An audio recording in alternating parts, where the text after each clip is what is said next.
Okay, now. No, it's okay. It's okay. Nice. Good. Good. You started from here, Sally. All right. Well, first of all, thank you all for being here. I am delighted to be here hosting you with Imam Shamsi. It is a privilege and an honor to be talking to all of you today, as our subject is so important to all of us.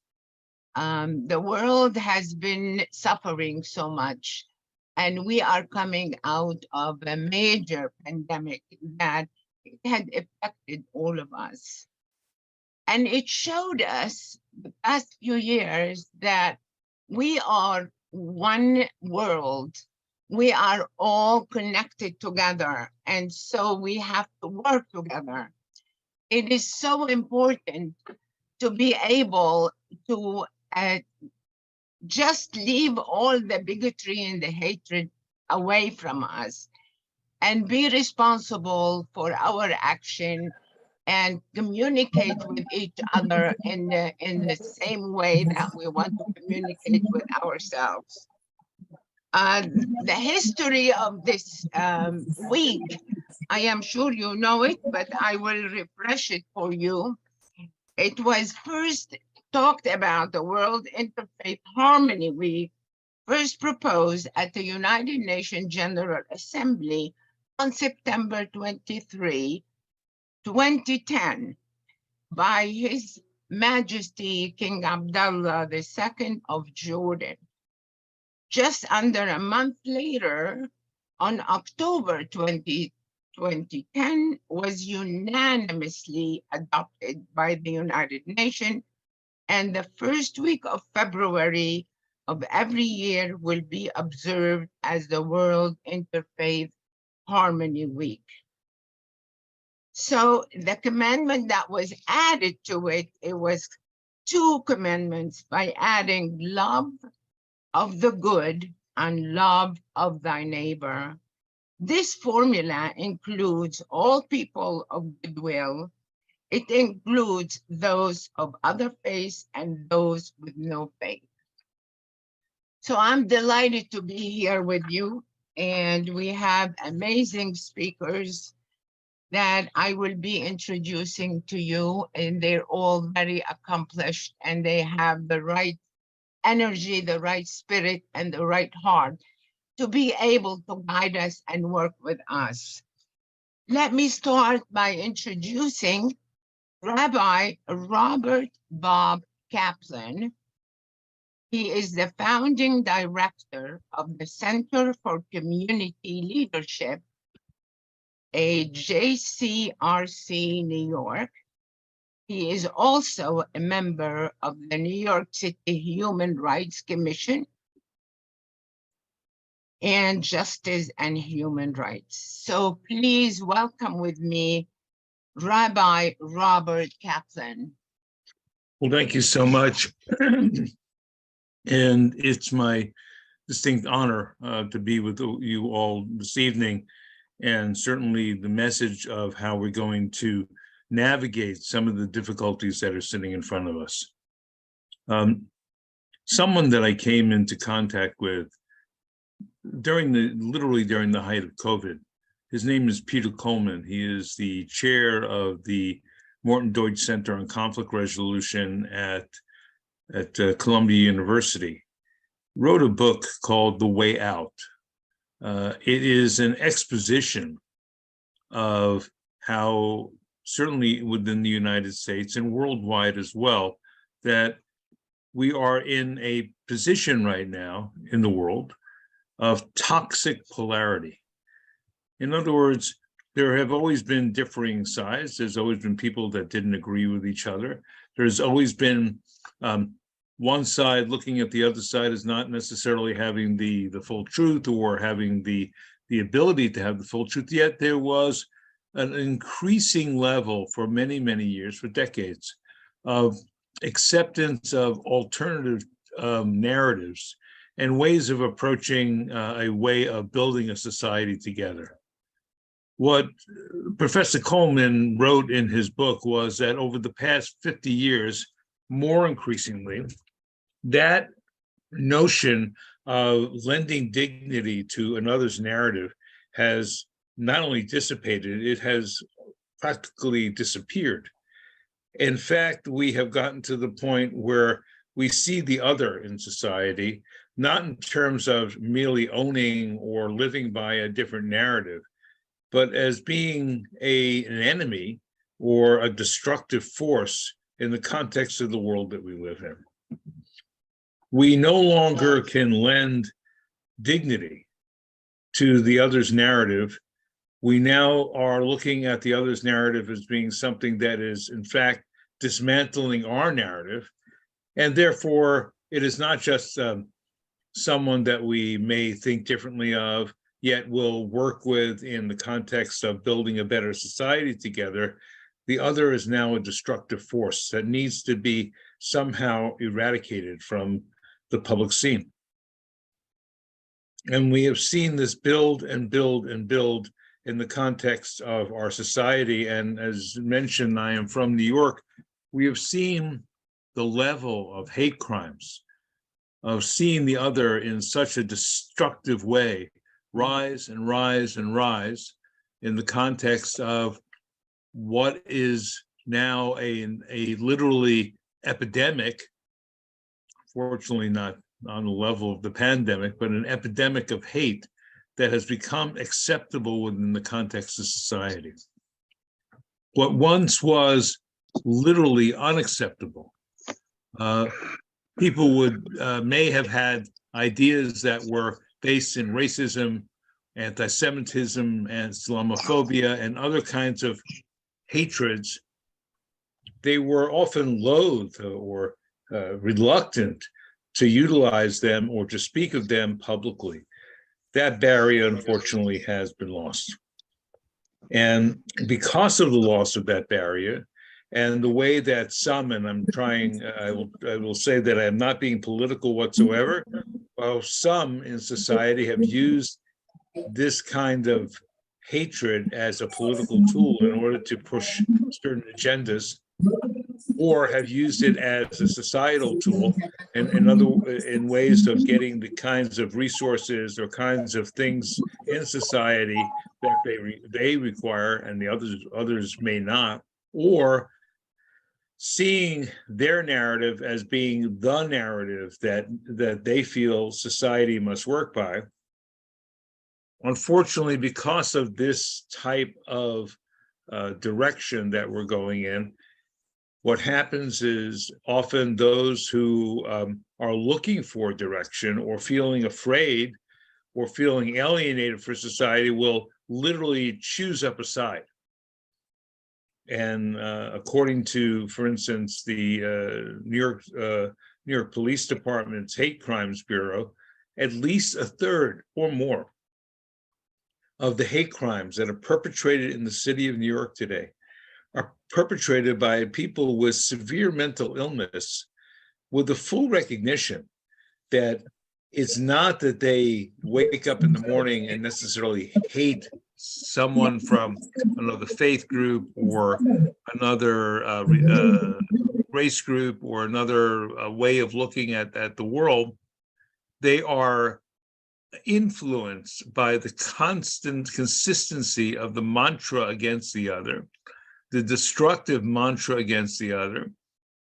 And because they have and are suffering from often severe mental illness, act upon it. And sometimes those acts are, well, they can be people defacing a house of worship or mass shootings that are happening in our country today, in the United States today. Or, and what I find very sad, last night, I was part of a gathering of faith leaders in Brooklyn. It was organized by an organization called the God Squad, the 67 Precinct Clergy Council. And it was a gathering of those who are survivors of gun violence in the context of our society. I'm not talking about those who have survived the mass shootings that readily make it into the media This is the gun violence that happens on a consistent basis in communities throughout New York and throughout the United States, where young men, generally young men, see guns and shooting people as a problem-solving process. They see shooting someone or eliminating their life, as horrible as that may be, as a problem-solving process or a way of moving forward their personal agenda or their community, their organizations, or their what they feel is the agenda of some club or gang or whatever. I was in the room with close to 50 families, 50 survivors of gun violence. Now, that doesn't mean that the gun violence is necessarily happening against them. They are there because they've lost a dear and loved one to the tragedy of gun violence in society. Yet we were there together as faith leaders, Christians, Jews, Muslims, Hindus, others, in order to give them our prayers and our love, to help them to navigate the horrific world that has been created for them, to give them hope. The difference is, in fact, they gave us hope. When they or the representatives of the group came up to speak to us, they spoke of hope. They spoke of loss. They spoke of unbearable loss sometimes, but they also spoke of hope. And one person, a mother, spoke of her son that she has lost to gun violence in Brooklyn, and her blessing to us, our blessing to us that are not part of her club of survivors, is that we should not become part of her club.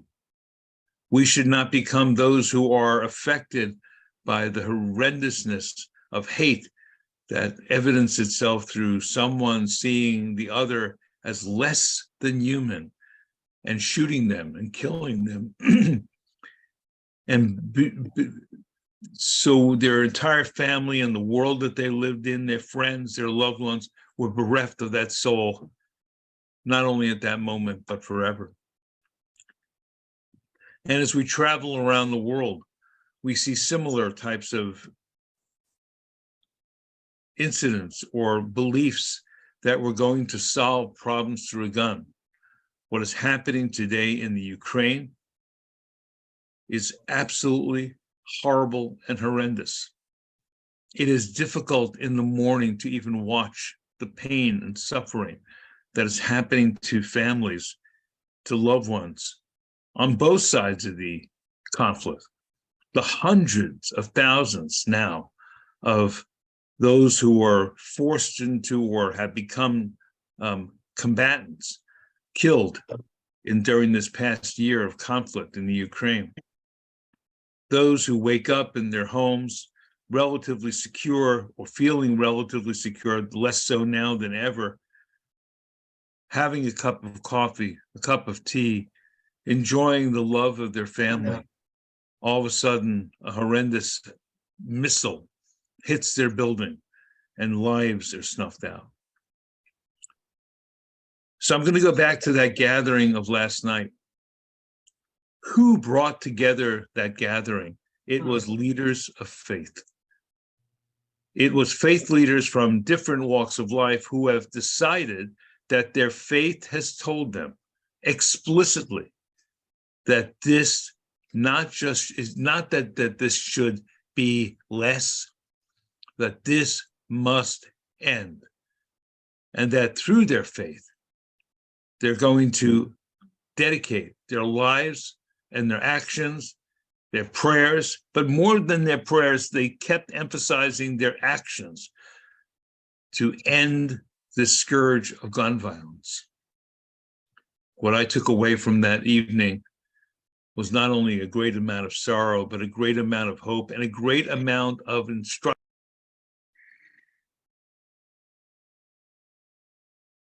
What about you? I'm mute. You're muted. I'm not sure how that happened, but okay. How I, as a faith leader, need to act, that I need to search my own faith. I need to search my own connectivity to the common creator of us all and make a decision in my life that I will march with those who are dedicated towards ending hate and killing and destruction in the context of both our local communities and on the world scene.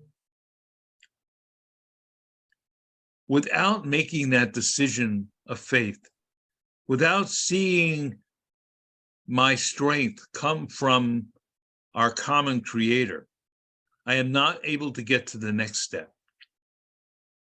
Because one of the psalmists say, from whence does my strength come? Certainly from the Lord. However, I have seen my strength not only come from God directly, but by those who have risen up in their faith, in their dedication to their faith, to ensure that they become partners in ending this horrible plague of violence and inequity that has become so common in all of our lives. So my blessing to you is the blessing that I heard last night. Thank you. That we should have the strength and the insight. We should have the partnership, and we should have the capacity to end this hatred and violence. Not just pray it away, but act it away. To stand up and say this is simply unacceptable, and that as people of faith, we stand against it. We stand against it, we act against it, and we find partners in our world, such as those who are here today on this Zoom, in this virtual space, to become partners in ending, not just lessening, but ending this epidemic of hate and violence that has so destroyed not only the sense of safety for many of us in the world, but the sense of hope for just those who have become the survivors of such horrendous acts. Thank you. Thank you, Rabbi. Thank you so much, Rabbi Kaplan. It is such an amazing situation that we are living in, and I'm glad that we have people like you and the others that are here who care enough to put their effort and their energy on reaching out to everybody. As we all know, the hate crime has been risen since last year, 37% went up for all kinds of hate crime globally. So that means we're having a major problems on our hand, and that's why we all should unite into trying to address that, no matter how we can address it, to be able, as you said, to eliminate it. For years, I have had events through our organization, and my only request from everyone is to respect each other's religion. Don't convert and don't love me or I love you. Respect each other and tolerate each other, because we are all in the same world and we belong with each other. So thank you again. Now I have the honor and the privilege to introduce our second speaker. It's Reverend Chloe Breyer. She is the director of the Interfaith Center of New York. She is also Episcopalian priest and author of several books, mostly known as a woman activist and a human rights defender, Harvard graduate, a wife and a mother of two, a woman of my heart. Welcome, and the floor is yours. Well, thank you so much. And it is wonderful to be here at World Interfaith Harmony Week. Thank you to Imam Shamsi Ali and the Nusan Tara Foundation for giving us all an opportunity to express interfaith work in all of its myriad of forms happening all around the world. And it's such an amazing opportunity to have this week in which we can share with each other, because so often we're all doing very good work, but we don't all kind of aren't able to connect. So I'm so grateful to this for this opportunity. I am the director of the Interfaith Center of New York, that for the last quarter century has worked to raise up grassroots faith leaders of different faith traditions here in New York City and offer some civic education. And so we do a lot of work right now. We're working with a lot of houses of worship around New York City that are offering support to migrants that are coming, up across the border. It's a worldwide challenge, I think, for so many of us. How do we offer hospitality as houses of worship and communities to brothers and sisters who are trying to build lives for themselves? That's one kind of thing that we do. We also work to educate teachers and police officers about the richness of religious diversity in our city and how important it is for democracy that we work together on shared concerns. The title of this program is the Interfaith Partnership for Peace and Justice, Ensuring Racial and Gender Equality and Eliminating Poverty. And so I want to focus the majority of my time here on something that has been deeply personal for me, that is a kind of expression of interfaith work that I have lived with since 9/11, and since being a faith leader in this city when that tragic and transformative event happened back in 2001, and being a chaplain to the school and having a lot of kids be deeply affected by this event. And I can remember doing the funeral or the service for a woman who had lost her fiance in the World Trade Center second tower, and hearing her say, there's got to be something good that comes out of this. There has to be a raising of consciousness. And thinking, at the time, how profound her words were, and looking for that kind of raising of consciousness, which I think we all as people of faith look for when something tragic happens. So I kept looking for that, and it wasn't going to be evident in our government's response. That became pretty clear as we went into the Iraq War and so forth. But this opportunity to kind of try to build trust between people came up a lot. And I would say in the following year, I worked with our church in the Diocese of New York to raise money to rebuild a mosque that had been bombed in Afghanistan. And that began a kind of 20-year relationship that I embarked in with Afghanistan, and building ties between faith traditions and also across countries, and occasionally went back, I would say maybe 12 or 13 times for short trips over there to try to help with building some schools and health clinics. Now, I'm going to ask that I'm going to share a slide with you, because we all know that, that when the United States pulled out of Afghanistan in 2021, the government collapsed, and many of the people who had fought for so long to build the country were then threatened by the arrival of the Taliban. And so many women who we had encouraged as a country and offered support to were then faced a lot of challenges. So what I want to share with you is a couple of slides that were the report from an interfaith women's group that went to Afghanistan in March of last year. So that was maybe 6 or 7 months after the Taliban had come to power, and to kind of try to re-engage with some of the women and men who we had worked with, all of us respectively, for so many years. So I'm now going to share my screen. And let's wish me luck on that. Here we go. Okay, so these are the groups of people, of organizations, and by and large American or American Afghan women who participated in a trip in March of 2021. Let's see. Yep, here we go. This was Daisy Khan, who was one of the American Muslim women that was part of this delegation, shared a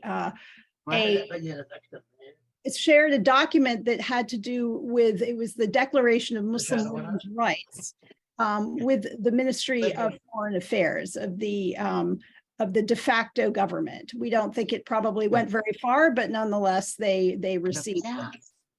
So I'm now going to actually try to, hang on one second.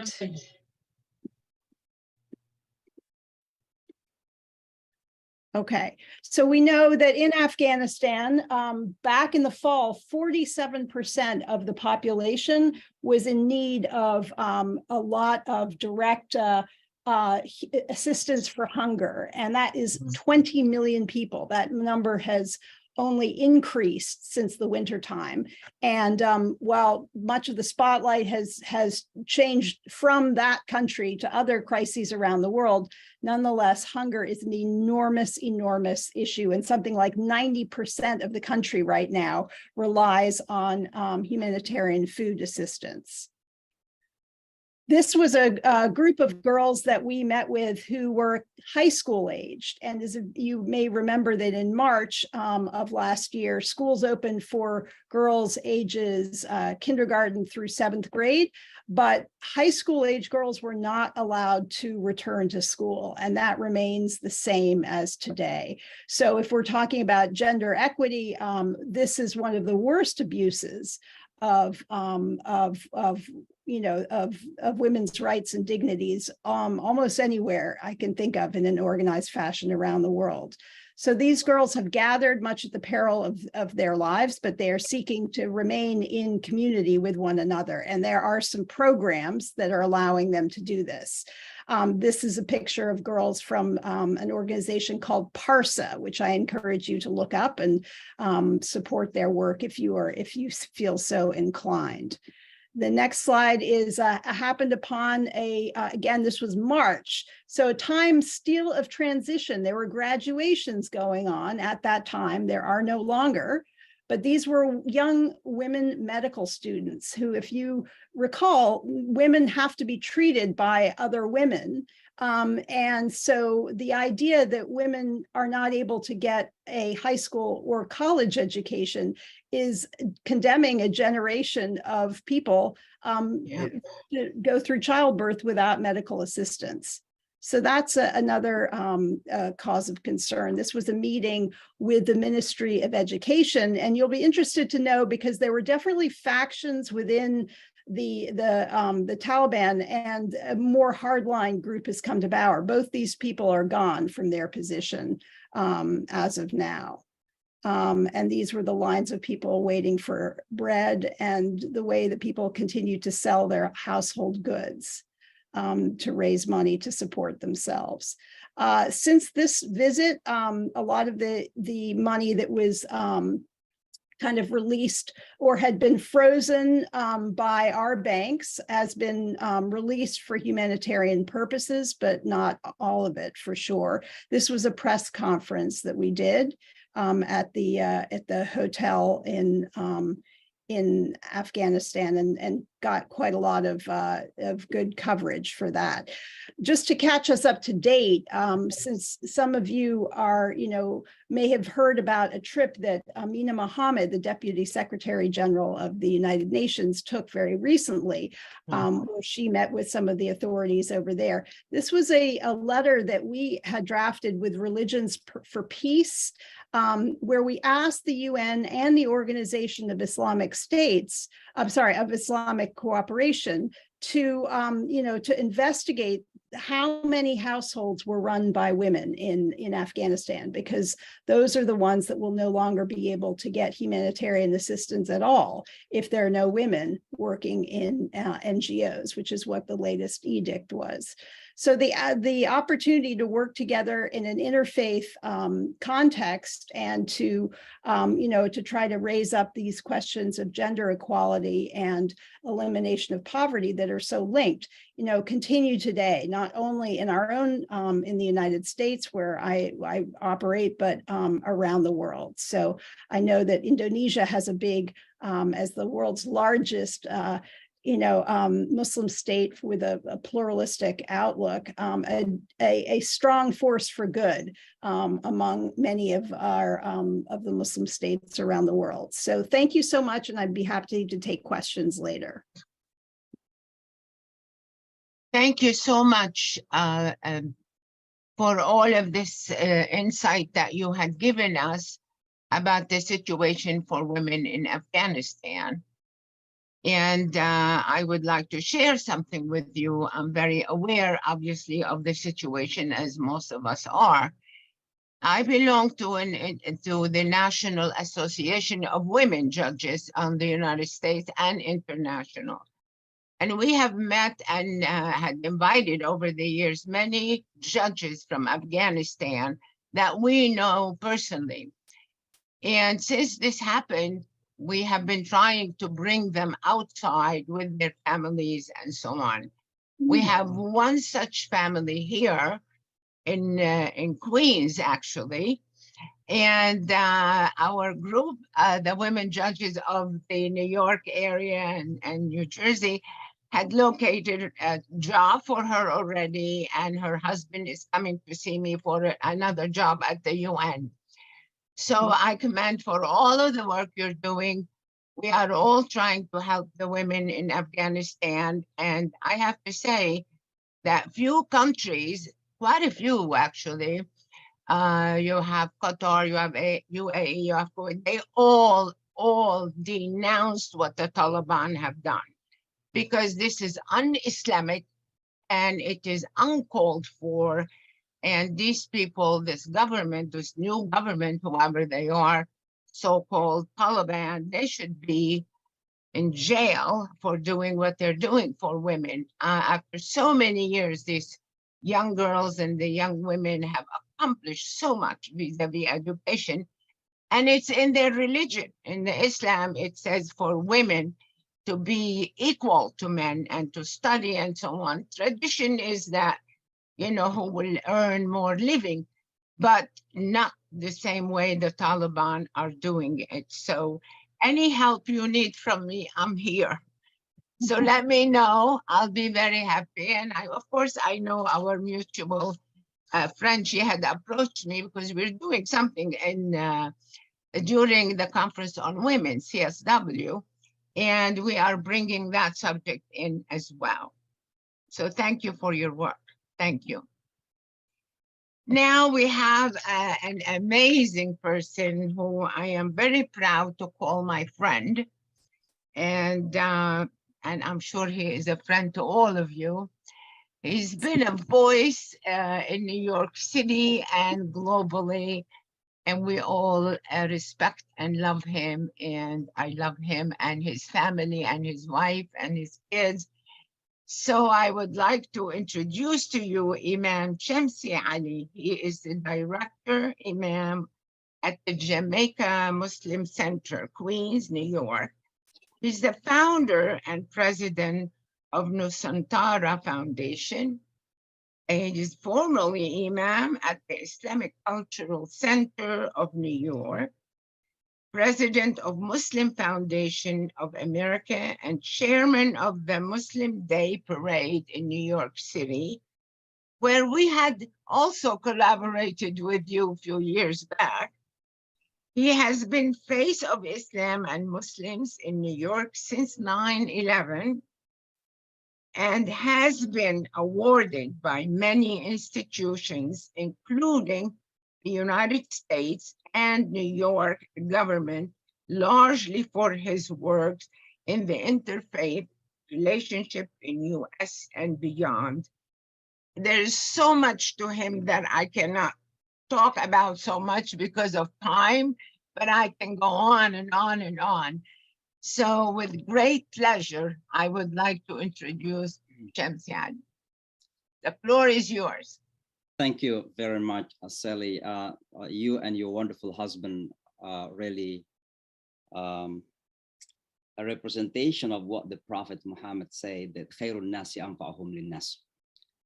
Best humans are the most beneficial to others, to fellow humans. And I think you have dedicated your life to that, to benefit as much to others around you, particularly in the interfaith relations buildings.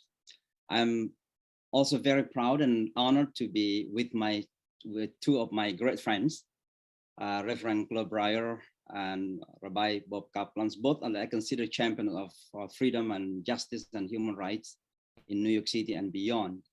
Rabbi Bob Kaplan had been working with the Muslim community very closely for a long, long time, particularly in the Brooklyn area. And of course, Reverend Claude Breyer, since 9/11, we have been working together. We visited the White House in advancing the Millennium Goals, meeting with officials in the White House. And it's really a great thing to be here tonight with you, both of you. We must acknowledge, as Rabbi Kaplan mentions, taken from the book called Toxic Clarity, that we are living in a very challenging moment at a time. And I think the most challenging one is that the very foundation of our happiness and the peace itself is deeply threatened by wars. You mentioned, Rabbi Kaplan, about wars in Ukraine, violent tendencies in different parts of the world, poverty, climate change, and what happened in Turkey just yesterday with many thousands of people got killed. All these are situations that basically, coming from one particular factor. And that factor is what we call human greed. At-tama' al-insani in Arabic language. The people are so, greedy in a way that they want everything else. And human greed are basically caused by inability of humans to control their desires. So when our human desires are uncontrollable, that will lead into greed. And the Holy Quran, for example, mentioned this very clearly in chapter number 30. It's called the Romans. God says, "Zahra al-fasadu fil barri wal bahri bima kasabat aydin nas." Mischief or destruction occurs in the land and in the sea for what humans' hands have done. Destructions in different forms, climate change and so on, that I mentioned earlier. It's because of that human greed. People fail to control their desire, and they tend then to transgress in their life. This transgression is known in Islamic terminology as zulm. Zulm is the opposite of justice. Zulm is oppression or injustice, and that's the very opposite of justice. So basically, peace, the main threat to the peace itself is injustice. It is zulm. And zulm is caused by human inability to control their ahwa, their desires. And that's what we see here today, these days, brothers and sisters, my friends. Wars and killings, violence against nations and communities, climate change, as we mentioned earlier, extreme poverty. And this is one of the most important, factors, basically, that people, become enemies to one another. I say you can imagine the economic injustice that we are facing today. As an example, one person owns over $200 billion, over $200 billion, while millions of people don't have anything to eat on a daily basis, no clean water to drink, no shelter to go, while a person owns in his account over $200 billion. And this is being supported by an unjust system that we live in. It is about all capitals. You want to own more and more and more, and you don't care. This is, brothers and sisters, my friend reminds us on the importance of coming back to the essence of religion. What is the essence of religion? The essence of religion, or I call it the heart of religion, is human compassion. It is love. It is rahmah. All prophets of God had come, in fact, to convey that message that we have to be compassionate to one another. Or Moses, going down to David, Solomon, and others, down to Prophet Jesus, as we believe as Muslims, and Muhammad, peace be upon them. All of them had come as mercy to all humanity. Muhammad is called in the Quran, rahmatan lil alamin. Dear friends, one of the examples that Islam had come up is about the importance of economic justice. And in fact, there is a special chapter in the Quran called Surah Al-Ma'un. Surah Al-Ma'un. In this chapter of the Holy Quran, Allah subhanahu wa ta'ala, God the Almighty, tells us clearly that your religiosity is deeply questionable when you have all these rituals, but you fail to take care of your neighbors. Oh Muhammad, have you seen the one who belies the religion, the one who lies about the faith? It is not about the one who doesn't pray. Yes, praying is very important. It is not the one who is doing fasting. Yes, fasting is very important. But the one who is lying about his religiosity, his faith, while claiming he's really as being religious, is the one who do not care about his neighbors. You know, Reverend Breyer went to Afghanistan. That is because she was motivated by her religiosity to take care of those unfortunate women in Afghanistan. And I add my voice to you and to Sally, that is what Islam. Islam is about empowering the marginalized people, including the women. Right. Educating women education is as equal important to the man, equal important as to the man. The Prophet Muhammad says, "Talabul ilmi farida ala kulli muslimin wa muslimatin." Seeking knowledge is a must, obligatory upon male and female Muslims equally. And if anyone who claimed to be Muslims, and particularly claimed to be even more religious, but preventing the woman to learn, it means he is not only in violations of Islam, but he is against the teaching of Islam itself. Dear friends, I just wanted to say that the most dangerous threat to our peace is injustice with all its manifestation. Right. And therefore, we have to be just to ourselves. We have to be fair. But let me just say two things here. Number one, we have to be just in judging our faith and our communities. This is number one. Now, why I'm underlining this one? I just wanted to give an example. You know, on the night of the New Year, there is a breaking news about a young guy, happened to be a Caucasian, white, 19 years old, attacked two police officers in Times Square. And that one young guy who was 19 years old is now in Bellevue Hospital. So I've seen him, you know, and he claimed to be a convert, claimed to be a Muslim. And when I woke up in the morning, early in the New Year, every outlet media, you know, connected that event to Al-Islam, Muslim radical, Islamic extremism. While they forgot that on the same night, there were two places, mass shooting took place in Georgia and in Florida. But no single religion was mentioned, but Islam, only Islam. This is what I call justice and fairness. You know, Islam is always being dragged. When someone claimed to be Muslim, or sometimes even claimed to be even better Muslim, committing evils, and Islam must be the evils. And we have seen this phenomenon since 2001, since 9/11. When those people who claim to be Muslims attack WTC, then Islam has been accused to be terrorism. The second point here, because of the time, is about the importance of being just and proportionate, in a sense that we have to be balanced in understanding many things in life, including many concepts. Let's say the concept of freedom. Yeah.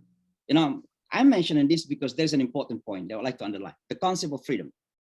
You know, freedom is certainly noble, and everyone advance freedom. Islam is La ilaha illallah, it means I'm free. No one enslaved me, but God the Almighty, and that's freedom. So freedom is very important, but we have to be proportionate in understanding it. Being free doesn't mean that you don't have any limits. Your limitations in freedom when it is violating the right of others. You know, I have a freedom of speech. I have a freedom of speech, I can speak. But when my words are insulting others, that is not freedom. It is an oppression against the rights of others. Why I'm mentioning here, my friends? Because oftentimes I'm insulting others and insulting what others are highly honored and dignified, including religion, including faith, including holy books. They insult holy books in the name of freedom. And that is not a freedom, that is an insult. Freedom by insulting holy books is not freedom. It is an expression of ignorance. It is an expression of hate. In fact, I'm sorry to say this, it is an expression of stupidity. So let me end with this. As Rabbi Kaplan, invited us all to build this awareness that we are all together, I just wanted to say that we are living in a very interconnected world. It's called globalized world. No one and no single group can live by themselves without the others. We are connected to one another. So an attack to one is an attack to all. And we must speak for one another. As it is said that enough for evil to thrive when the good people do nothing. So we had to voice out, as Reverend Claude Breyer is voicing out her voices in support of the women and the girls in Afghanistan. We have to support one another. And thank you so much. Thank you so much, Imam Shamsi. Very wise words, and all of the people here appreciate it and feel the same sentiment. We have our organization, International Federation for Peace and Sustainable Development, have been holding interfaith dialogue since 2001 in December at the Church Center in our building, across the street from the main building of the United Nations headquarters. We have hosted several people. We have hosted all religions. We have done interfaith between Muslims and Buddhists more than one time, and we have had Christian, Muslim, Jewish women as well. And that we do with the women every year. And for our friend Chloe Breyer, I have to tell you, one year I was looking for priest or rabbi as a woman, and I had a heck of a time finding one. But we did, and that was in the 2005, 6, 7, and so on. And as for the infringing on others and feeling the freedom, so-called, to burn the holy books and burn Quran, I have to say that in Sweden, where we also have an office there, they have behaved obviously very, very badly, but the whole religious community stood with the Muslim community after the burning of Quran. So there is still a lot of good people around that we would like to keep together, all of us, because the most powerful people that we can be to eliminate the hate is to have each other and to support each other, no matter how much or how little we have. But that's the only way that we can do it.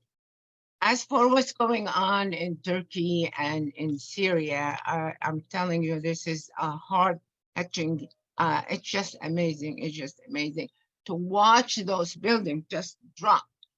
And it is, they said it is the biggest earthquake that they've experienced in over 100 years. So we will be doing a drive, and I will encourage you, whoever you have there, a contact or something, please try to contribute as much as you can to help save, some of the survivors that are there. And I know the US government is sending some people as well. So this is why we are all in the same place. It's just one world. I cannot emphasize that, because we have a tendency of forgetting, like, mine is the best, my religion is the best, my this is the best, my color, my gender. It isn't. We're all equal, all of us. Well, but then you all know that. I don't have to tell you this. Now we have a few amazing delegates that are wanting to contribute in an intervention. And I will start with one of them, who happens to be a close friend. He and his wife are very good friends, and they are from Australia, and they are visiting here in New York, and we've met them a few times at the prayer breakfast in Washington, D.C. And his name is Mr. Joseph Rizk. He is the CEO and Managing Director of the Arab Bank Australia, and has been the Managing Director since 2010. Now, he is very, very, very accomplished, but I'm going to stick to the religious part where he is doing good. He is chairman of the Italian Opera Foundation. He is director of Westmead Millennium Institute of Medical Research. He has been awarded in 2015 the Order of Australia. He's a former director of the Australia Arab Chamber of Commerce and Industry. He's the board of the Malachite Catholic Apricot, I would imagine that's a corporation, member of Powerhouse Capital Campaign Committee, and member of the Order of Australia Honors in 2022. He's been awarded honorary doctorate from Western Sydney University. I give you the floor so you can share with us a few comments, Joe. Thank you, Sally. I hope everyone can hear me. Yeah. Okay. Yeah, we're right. Okay. Look, I just, Sally, thank you for the kind invitation, and it was lovely catching up with you and Ralph yesterday. And listening to the guest speakers, to the rabbi, to the reverend, and to the imam, the values that we all hold are very, very common. So the reality is that, there is, as the rabbi said, there is a common God that moves across us all. And the reality is the focus and the attention that you all give is a great contribution. And yes, we can be disheartened by the things that are around us, but it's the way that we collectively, being diverse, being from from different backgrounds, sometimes that is an enormous strength that we overlook.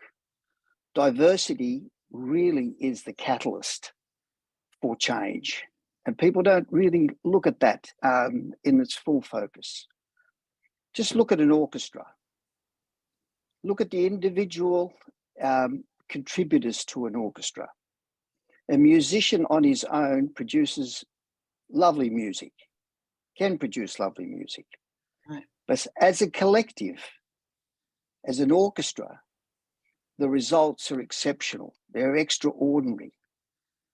And this is life. This is the reality. This is what makes the smallest of communities function so well. It's the diversity that exists within a small community, be it a village, and the ownership that people take for other people around them. As the Imam has spoken about your neighbour, you can be fantastic. But if you neglect your neighbour, you are actually neglecting every facet of your values. And I think this is where it is paramount for us to understand that collectively and through diversity, we can make the change. And it's just about maintaining focus, as you all do, which is really encouraging to listen to all of you today, including Sally, for the great effort. And it's lovely to see the vision of King Abdullah and his focus. And if you listen to some of his presentations and some of his speeches, and I've been, privileged to have been able to do that, and the focus that he takes is just a fabulous learning for all of us.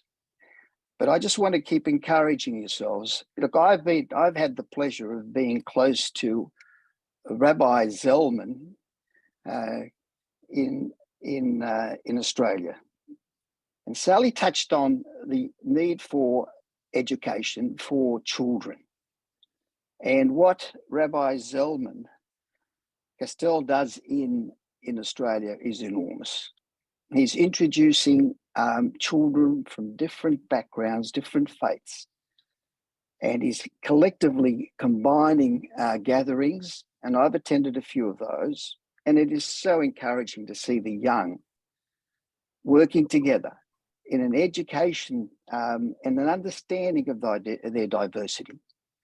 But it also is great for the teachers around those students, because you're educating the teachers as well.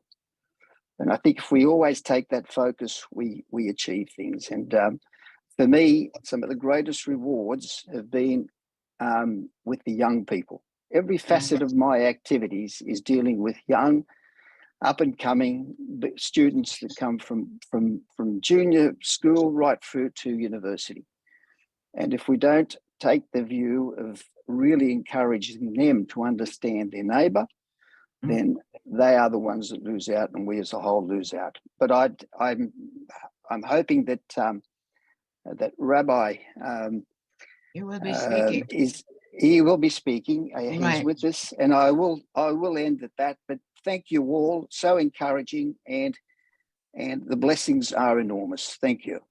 Thank you, Joe. Thank you.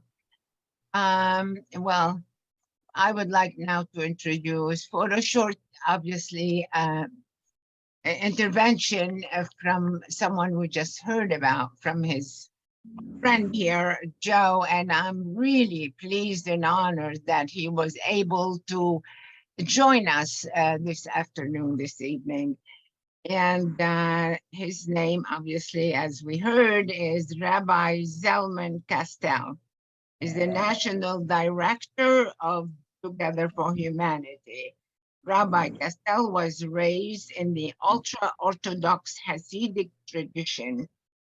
And so he is doing this Judaism, cultural diversity, social cohesion, education, diversity, youth, interfaith dialogue, religious extremism, prejudice, cross-culture, and so on. You have the floor, Rabbi. Please, you have it. Are you with me?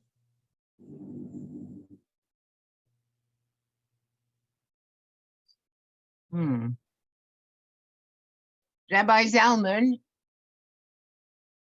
are you with me? I did see him.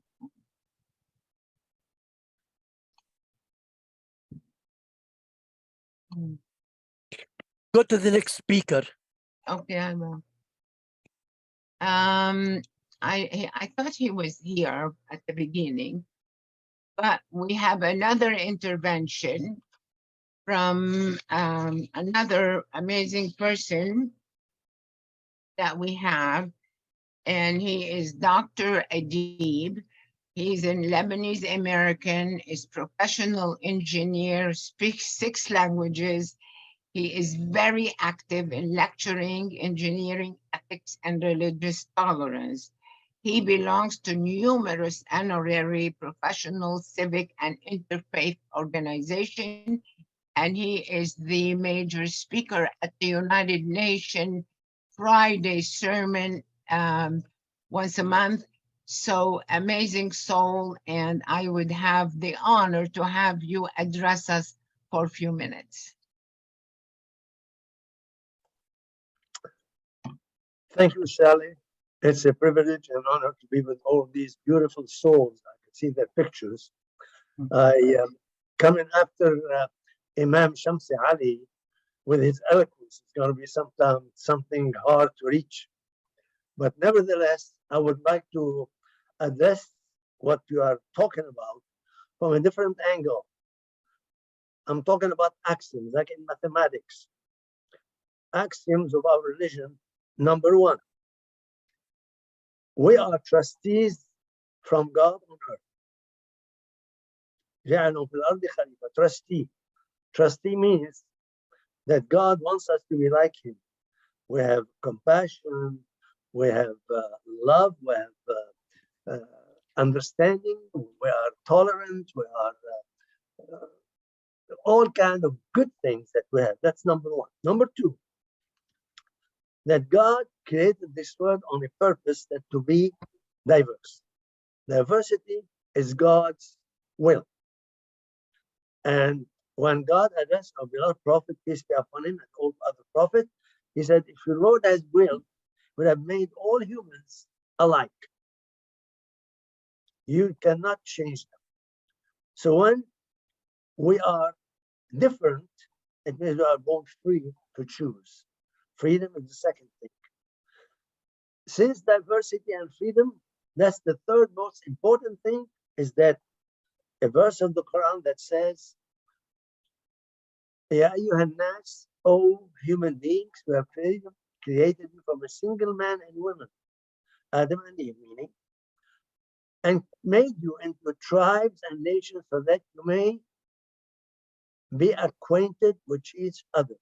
Ta'arafu, acquaintance. Acquaintance means knowing you, knowing your interests, knowing your fears, working with you to make this planet better. And means cooperating, doesn't mean fighting, doesn't mean arguing. It means cooperating to keep this world, this earth, as pristine as God created it. And God asked us to build it, to build this earth. We have done nothing but destroying it, climate-wise, financial-wise, economically, socially. Look at the public space right now. People insult each other. They don't work together. Right. And not only that, if you criticize me, I don't defend myself. I say, oh, you hate me. How do you know I hate you? Well, inside everybody's. If I'm accused of something, let me bring the facts. Nobody wants to hear the facts. Everybody is just. So we don't have governments, to be honest with you, as far as I know. Governments are supposed to serve the people. We have regimes in every country. Regimes have the people and they're whatever they like. Government is supposed to help the people, to serve the people. Right. And we have a basic principle in Islam. Whoever asks for a job, run for a job, should not get it. Because they have double standards and whatever. What do? It is in Islam, it is a farida, a fard for us to cooperate with others, to recognize the other, to work with others. It's like prayer, like giving charity, like fasting. It is not a choice. I'm not tolerating you, because when I say tolerance, it means something I don't like and I tolerate. I don't have tolerance towards you. I have affection. Affection is not love. Love has an antonymy. Affection doesn't have. It has a spiritual component. Unless we have affection for each other, understanding for each other, helping each other. Today, I read the Hebdo, the magazine in France that made a lot of problems. and they had a caricature of the Prophet. They were having on its front page a statement about Turkey. That Turkey is not accepting Sweden and in NATO, and they said we don't need tanks to fight Turkey. God has already punished. Wow. With the earthquake, Wow. to find a statement like this is the lowest that people can be, even lowest than animals. But in facing this, we cannot come to this low. We say, may God guide me. May God guide me. What we want to do is recognize each other. And I do a lot of, the chairman of the Interfaith Council of Southwest Connecticut around here. We do a lot of, I go to Seder's, we go to high schools, and a rabbi, Josh Hammerman, a cleric by the name of Mark Lingle, and myself. At the end of every visit, we raise our hands together, showing them the unity of mankind facing all those dangers that are really facing us. Unfortunately, the God's is Rahmah, which means grace, has become selective. We have Rahmah for others, we don't have Rahmah for others. Its compassion has been selective, unfortunately. What we have to do, intend and do and say and practice, getting together, accepting each other, have not compassion, have kind of not love, but affection for each other, and Thank hold you. hands and build this point. Thank you. Thank you so much. Thank you, Dr. Adib. Thank you very much.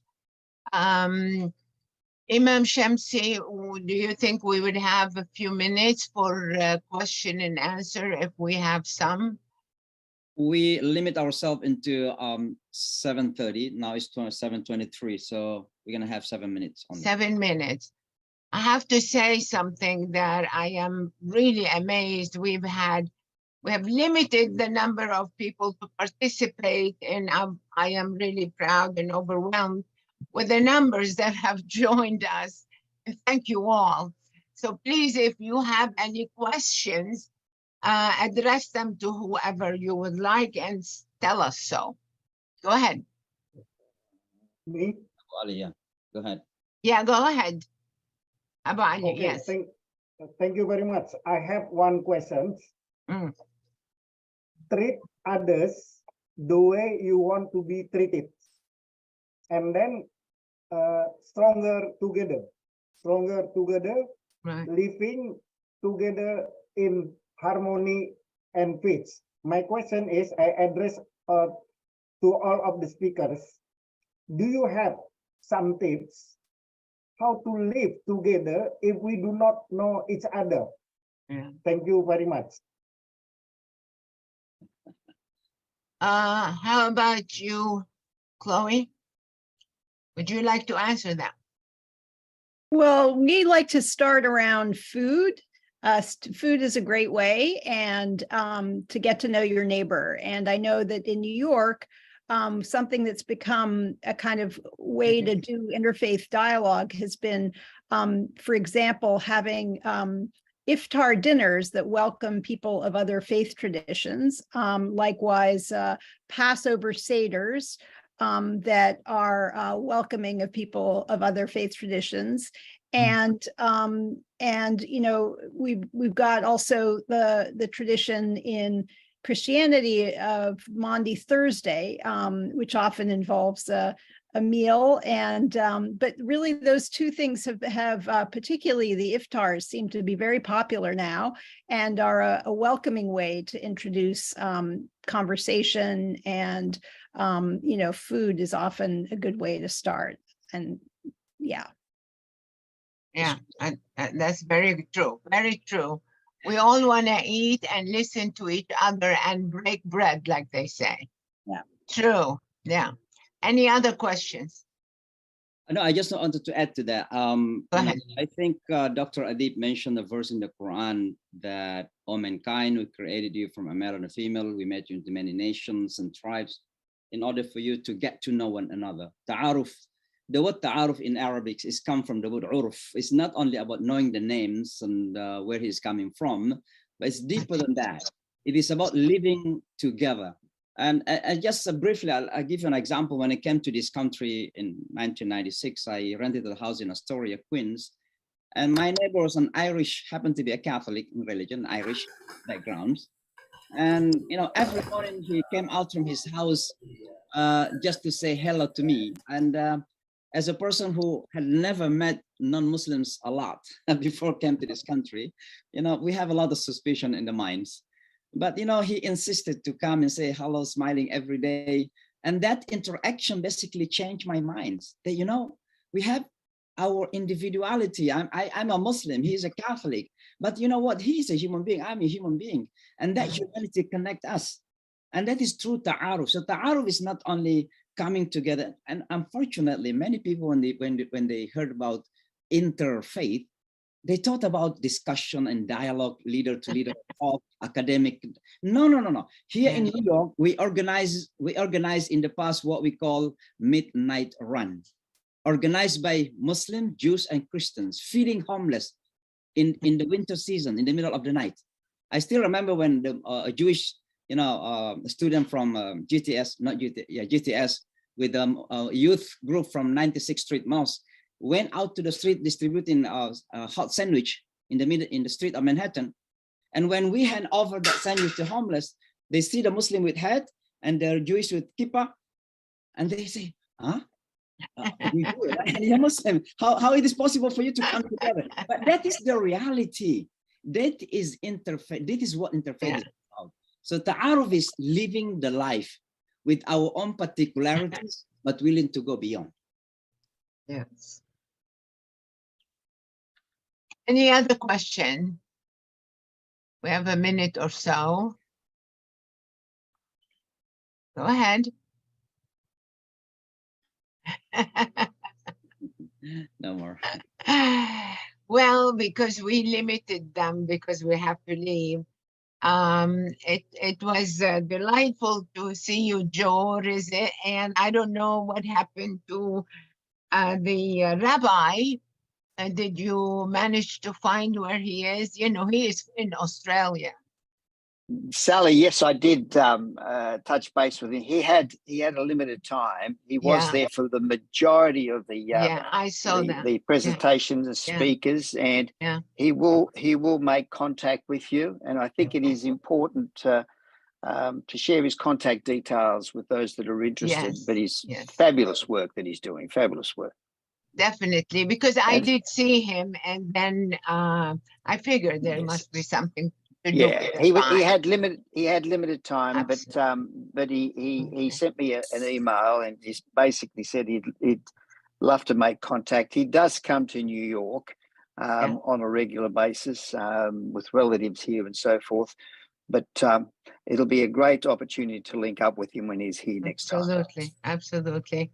Imam Shamsi, can you close it with the dua? Yeah.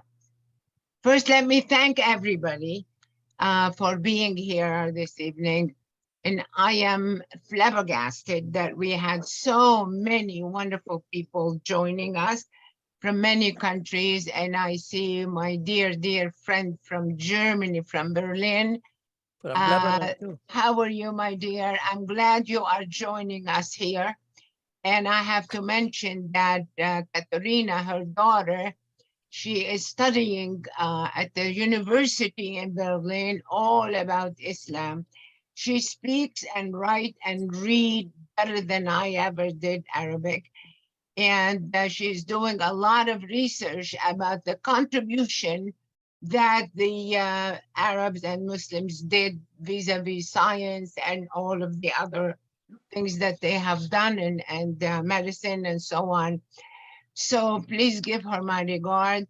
I thank you all for being here with us. We really pulled this. Thank you, Imam Shamsi, because I did see the King Abdullah this last time few days ago, actually, at the prayer breakfast where he did address the prayer breakfast group.